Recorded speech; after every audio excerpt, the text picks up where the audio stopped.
Hello and welcome to another VectorTuts Quick Tip Screencast.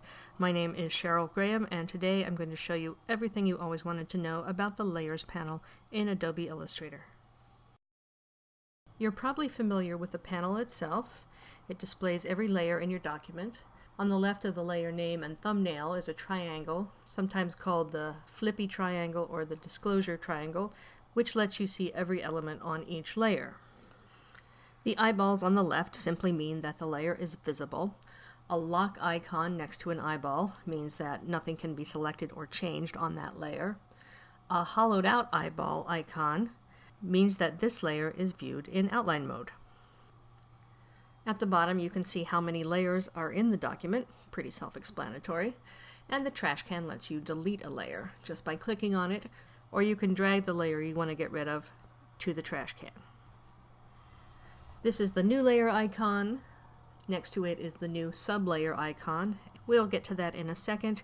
And lastly, this icon means that you can make or release a clipping mask that's on the layer. It really comes in handy if you can't find a clipping mask. You can just select everything on that layer and then click this icon to release it. The right side of the panel gives you some handy visual cues. A colored dot on the right of the layer means that something on this layer is selected. If everything on the layer is selected, the dot is larger and it has a black outline around it. A double ring means that the layer is targeted. That is, you can select everything on the layer and apply an appearance attribute to it. You can see that if a layer is targeted, everything on it is selected as well. If the inner circle is filled, that means that there is an appearance attribute applied to the entire layer. Here's an illustration that makes really good use of layers. In fact, there are 60 of them, and they are very well organized, using different highlight colors for different types of elements in the illustration. Highlight a layer and click the flyout menu on the right to bring up that layer's options. Here you can rename the layer, or change the highlight color to any one of the preset colors, or choose your own. You can choose whether to show or hide the layer, which is the same as clicking on or off the eyeball. You can choose to preview it, that is in outline mode or preview mode, and you can choose whether you want the layer to print. If a layer is non-printing, its name will be displayed in italics. You can also access the layer options just by double-clicking on a layer, and you can actually select more than one layer and double-click on those to bring up options for all of them. So, for example, I chose all of these orange ones and I'm changing them to dark blue. Let's say I want to just show this one layer. Now I could go and click on every single eyeball, all 59 of them, but it's much easier to go out to the flyout menu and choose Hide Others, and there you see there's just the one layer. Similarly, I can go back to the menu and Show All Layers.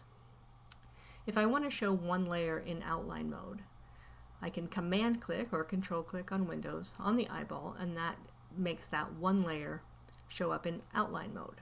I can Command click on it again to get it on preview mode, or I can go out to the menu and choose Outline Others. So there you see the blue rivers are in preview mode and everything else is in outline mode.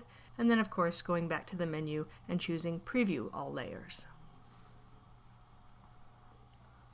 Now let's say I want to hide all the layers in this section. I could click on each eyeball, but that's tedious, so I can just hold down my mouse and drag to hide all of those layers and drag back up to show them again. I can hold down the Command or Control key and drag to make all those layers show up in outline mode, and again Command or Control drag to put them back into preview mode. Now let's look at the disclosure triangle. As you recall, the triangle flips down and that shows every element that's on a layer. So this type layer, for example, has one line of type there, and as you can see, the little square shows up on that sublayer to tell you that something is selected. This layer has lots and lots of sublayers, and they are all named according to what type of object they are, path or compound path, etc. I can select each element by clicking on the target circle. And let's say that I have one element selected in the illustration and I want to find it in the Layers panel. I can go over to the flyout menu and choose Locate Object, and that will show me exactly where that object is in the stacking order.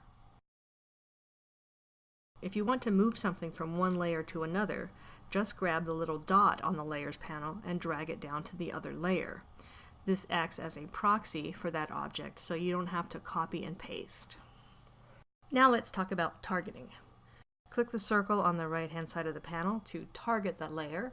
That means everything on the layer is selected, and I can apply an effect to the entire layer. You can see now that the circle has a gradient fill, which means that the layer has appearance attributes. And now if I draw another object on this layer, it will take on that same attribute. So for example, I'll draw a square here, and it too has the drop shadow.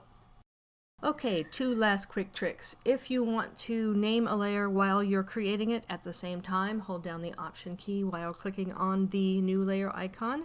And if you want to create a layer beneath a layer, usually they're created on top of one another, hold down the Option and Command keys, or Alt and Control on a PC, and the new layer will appear beneath the one that's currently highlighted.